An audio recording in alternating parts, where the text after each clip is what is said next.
What do the errors of Russia have to do with the European Union when Russia is not a member of the organization?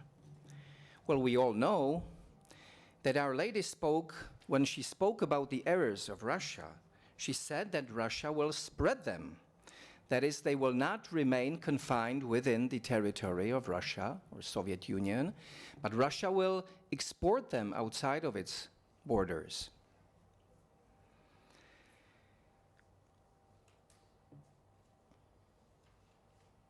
Russia will thus become the instrument of God's punishment, will unleash the persecution of the Church. But because of spreading its errors, she will not be alone in playing that role.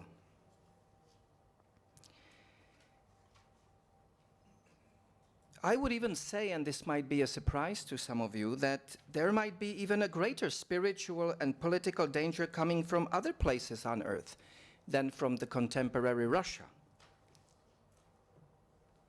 We have seen many examples in the previous talks of John Venari, Christopher Ferrara, about the vices that are being present in the post-Soviet Union Russia.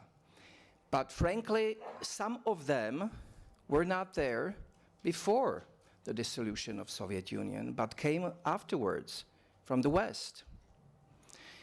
And the same I can say about my own country, the former Czechoslovakia. John Venari mentioned the darling of West, Boris Yeltsin, who in 1993 decriminalized homosexuality.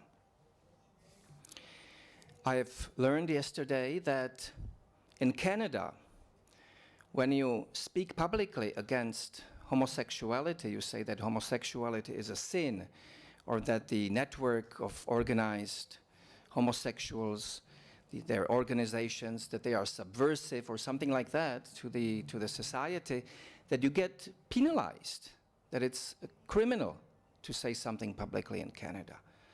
Well, you can say it freely in Russia. In fact, the mayor of Moscow, Yuri Lushkov, is well known for banning the gay parades in Moscow.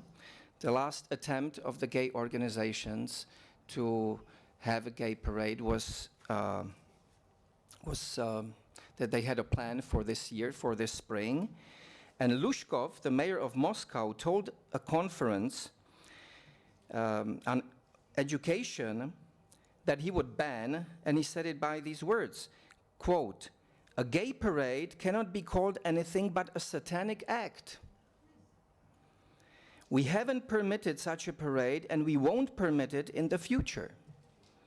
It's high time that we stop propagating nonsense discussions about human rights and bring to bear on them the full force and justice of the law."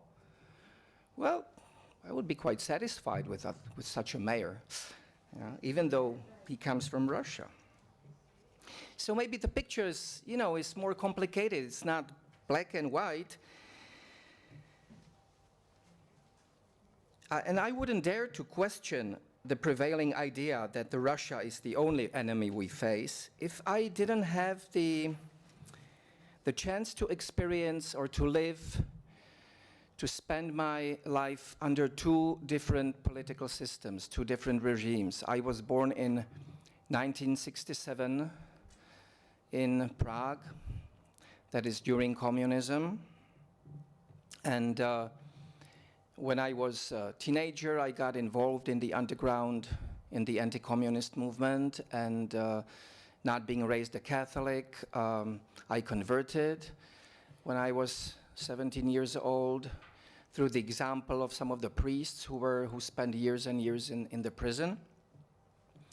And following their example, I attended the underground masses and catechesis, and for that reason I was expelled from the university studies and many times interrogated, put into jail. And so this is my first life experience, living under communism, a system that I obviously hate.